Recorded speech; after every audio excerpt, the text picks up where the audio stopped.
One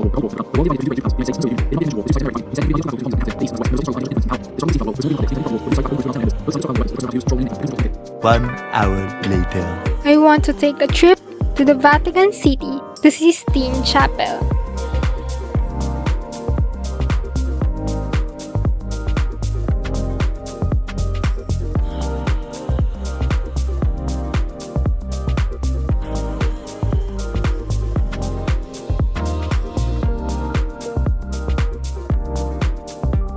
Two weeks later.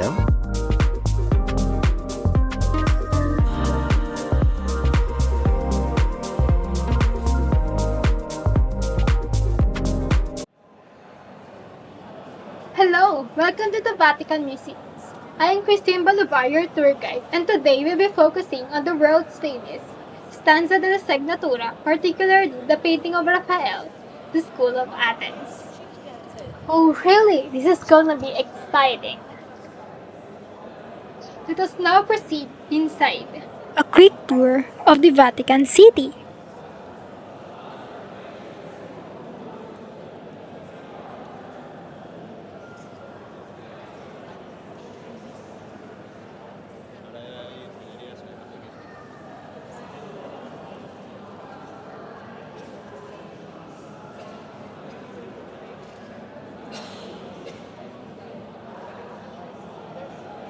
Now please bear with me as I speak because there are a lot of people in this room because after all, Vatican Museum is a hotspot for tourists just like you. We are now inside the Stanza della Signatura. Please focus on the east wall and never stray your eyes from the painting. This is the School of Athens. A quick background info about the School of Athens. The artist that made this painting, as you all know, is Raphael. His full name is Raffaello Sanzio da Urbino. He has mastered of utilization of colors and compositional elegance that made his personal style. He is commissioned to paint in the Vatican Church by the Pope. The painting was made centuries, 1509 to 1511. The School of Athens is a fresco painting. Fresco means fresh in Italian. While the lime-based wall plaster dries, there is a chemical reaction called carbonation that occurs. Carbonation fuses the pigment within the plaster, which is where the name comes from. You paint onto a freshly made wall plaster. Fresco painting is a way to increase the integrity of the wall and the painted image. As you can see from all the years it has been on display, it did not show any signs of deteriorating. The painting reflects the High Renaissance. According to Sager, High Renaissance is known as the artistic pinnacle of the Renaissance. Why it reflects High Renaissance is because of the use of classical motifs and models, both in the subject matter and its style. The dimensions is 700 by 773 centimeters. The painting is part of the Stanza della Signatura series of frescoes. As I have mentioned before, the Pope commissioned Raphael to paint in the Vatican Church, and that Pope is Pope Julius II. Pope Julius requested that the first of his rooms was to be decorated with Raphael's frescoes. It can be found in Stanza della Signatura, where we are right now. Stanza della Signatura can be found in the Sistine Chapel. There are 5 questions that will be answered on today's tour. First is how the illusion of three-dimensional depth is created on a flat surface. The composition of the painting depicts a light-filled space, which shows us glimpses of the blue sky and white clouds where the architectural space opens up. Raphael used light colored tones and muted color scheme in the men's robes specifically. Because fresco painting is light, Raphael used sfumato and chiaroscuro techniques. With Raphael's painting technique, he guided our gazes gently around the painting. Raphael portrayed realistically how the light falls from the openings in the background and highlighted the central figures. There is also an opening above the figures, which suggests another source of light that we cannot see. The illusion of three-dimensional depth created on a flat surface is because of the techniques Raphael used. Sfumato technique, which means vanished or evaporated in Italian. This technique creates light-dark transitions and between colors, blending everything. Raphael also used chiaroscuro technique, which means light-dark in Italian. and was also perfected by Leonardo da Vinci like the sfumato. This refers to creating clear tonal contrast used to create depth and the illusion of the three-dimensionality. The second question to be answered is, how does the artist use scale and proportion in the work and drew the attention of the viewer to the figures in the center of the painting? The proportion used in the School of Athens is the standard proportion, which utilizes proper and accurate body proportions for a specific subject matter. And on the other hand, the scale that was used in the painting is contrasting scale, more specifically contrast in detail and contrast in color. Contrasting scale creates tension, drama, and like the usage of proportion, it guides the attention of the audience to a certain part of a whole. The artist used standard proportion to draw the attention to the figures in the foreground, instead of all over the place or the whole painting, by making the figures similar in size and body proportions. The artist then used contrasting scale to guide the audience towards the central figures, Plato and Aristotle, by making their figures more detailed than the other surrounding figures. And there is an open path on the way they are walking with the other figures gathered up on the sides. This is another detail that makes the central figures the focal point.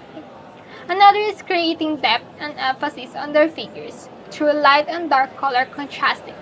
And this light-dark color contrast made the central figures more to the front as if they're leading. This made the surrounding figures blend in more to the background. He also made the colors of the central figures more vivid and eye-catching. The third question to be answered is, how does Raphael use drawings to plan and design this large wall painting? This is where I'll show you the image of the original preparatory or preliminary sketch of the School of Athens, made by Raphael by himself, that is on display at Milan's Pinacoteca Ambrosiana. Now let me show you the preliminary sketch. The setting is inspired by the architectural setting of the St. Peter's Basilica, which was redesigned by Bramante. There is also the presence of architectural patterns like the geometric band of interlocking squares decorating the main archway in the foreground, referred to as the Greek frets or Greek key.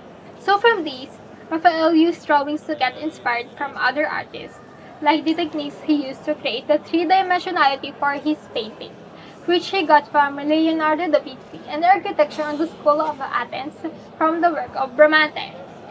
Raphael lived and worked in Florence and Rome, and this has influenced his artistic style. He used colors masterly and added compositional elegance to his works that are known to be his personal style. Next question to be answered is, how does Raphael use famous artists of his time as models for portraits of great thinkers from ancient Greece and Rome? Raphael used famous artists of his time, specifically Leonardo da Vinci, Michelangelo, and Bramante, as models for portraits of great thinkers from ancient Greece and Rome through representations or ideas. The imitations of those he sees in like the preliminary sketch, he used inspirations from famous artists of his time as models for the figures. First is how Bramante, an architect, is modeled to Euclid, and how Bramante's works inspired Raphael on using coffered barrel vaults and pilasters on the architecture of the School of Athens. As previously stated, Raphael worked at the same time as Michelangelo on the Sistine Chapel, so it is possible that he saw his works and got inspired from them. Michelangelo as Heraclitus, who is seen alone and lost in his own thoughts. This is an imitation of Michelangelo's character, who has a lonely and brooding personality. Him on the same pose of Isaiah, Michelangelo's painting on the Sistine Chapel. Isaiah looking up, while Heraclitus or Michelangelo looking down. This is a representation or a homage to Michelangelo being personified by Heraclitus. Another is Raphael inspired by Leonardo da Vinci's The Last Supper, dividing the figures into groups. Basically, and repeating again, how Raphael used famous artists of his time as models for great thinkers is through his own experiences in Rome and Florence, what he sees and experiences during painting the School of Athens itself, and through what he sees on the works of other artists that he imitated through representations or ideas. It is seen that a lot of sitting and studying men debating, contemplating, and calculating in the School of Athens presented by Raphael These are all representations of some of the most important ancient and classical philosophers and scientists. In the center of the painting, there are two of the most revered ancient Greek philosophers, namely Plato, who is to our left, wearing a red tunic or cloak, and next to him is Aristotle, wearing a light blue tunic or cloak to our right. Both are carrying books in their left hand, namely Plato's Timaeus and Aristotle's Ethics, both with their right hand gesturing, Plato with his index finger pointing up and palm face down toward the floor. There are also dozens of people around the two, some unidentified and some identified as ancient philosophers, scholars, and scientists, also as Raphael's acquaintances. All appear to be the depictions of the most significant philosophers from ancient history. You see a figure on the far left of the composition running, almost same as rushed, looking at someone who is gesturing to another, sitting right next to a child who is staring straight at Zeno of Citiuma. Epicurus, the man with a green crown of leaves on his head, busy writing, and Anaximander in the bottom left foreground, sitting right next to Anaximander is Pythagoras, and right next to him is sitting is Archimedes, holding a board with theorem written on it. Heraclitus of Ephesus, closer to the middle foreground, is the man writing on a piece of paper waded deep in thought, while sitting with his head resting on his left hand, a pen in right hand, and an inkpot right behind his resting elbow, whom Raphael also portrayed to resemble Michelangelo. On the left side is Socrates, whose back is turned from the two central figures, wearing an olive green robe, and standing directly opposite wearing an armor discussing is either Alexander the Great or Alcibiades, the Athenian general. On the right-hand side, you can see Plotinus, Zoroaster, Ptolemy, Euclid, and Diogenes, wearing a light blue tunic. Diogenes resting on his right elbow on a step while holding and reading a piece of paper in his left hand near the middle foreground. Michelangelo as Heraclitus, Leonardo da Vinci as Plato, Bramante either Pythagoras or Euclid, and Raphael as Apelles of Cos. To the right where the arch meets the pillar, you can see Raphael wearing a black hat whose face is nestled between other figures next to a figure who's holding up a globe of the stellar system on his fingertips of his right hand wearing a red hat, and another figure who has his back turned facing the front wearing a yellow cloak holds a globe of the earth. There are two statues in the background on the opposite sides. Far left is Apollo and far right is Athena. Apollo stands at the far left side with a lyre on his left hand because it is closer to the painting of Parnassus, symbolizes the poetry on the north wall. Athena, who's holding a weapon and a shield on her hands, is standing on the far right closer to the painting, cardinal and theological virtues on the south wall. Last question to be answered is, how do the other paintings in Pope Julius' library work in harmony with the School of Athens to create the illusion of an architecturally compelling space? Michelangelo was also working on the Sistine Chapel as Raphael worked on the papal apartments. He started with Stanza della Sagnatura, or the Philosophy Room. It served as a library and personal study room filled with the content of the Pope's books ranging from different disciplines. Stanza della Sagnatura had a theme central to the human knowledge, namely philosophy, theology, poetry, and justice. On the west wall, you can see the Disputa, also known as the Deputation of the Holy Sacrament. This Disputa represents theology. The School of Athens, which was painted on the opposite wall, represents philosophy, which in turn contradicts with Disputa's theme of theology, or Disputa's victory over the philosophical tendencies of the School of Athens. And of course, the School of Athens is painted on the east wall. The School of Athens is painted on the east wall, opposite of the Disputa, representing philosophy. Next is the Parnassus. The Parnassus represents the poetry. Apollo, who is in the center, represents in the same context, poetry, as he is the god of poetry. And on the opposite wall of the Parnassus is the cardinal and theological virtue. The cardinal and theological virtues represents justice on the opposite wall of the Parnassus. The cardinal virtues consist of fortitude, prudence, and temperance, while the theological virtues consist of faith, hope, and charity. And that concludes our tour. Thank you for coming and visiting Vatican Museums. Come again next time!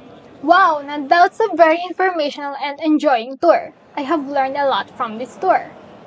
Thank you and goodbye. I will visit again for another tour.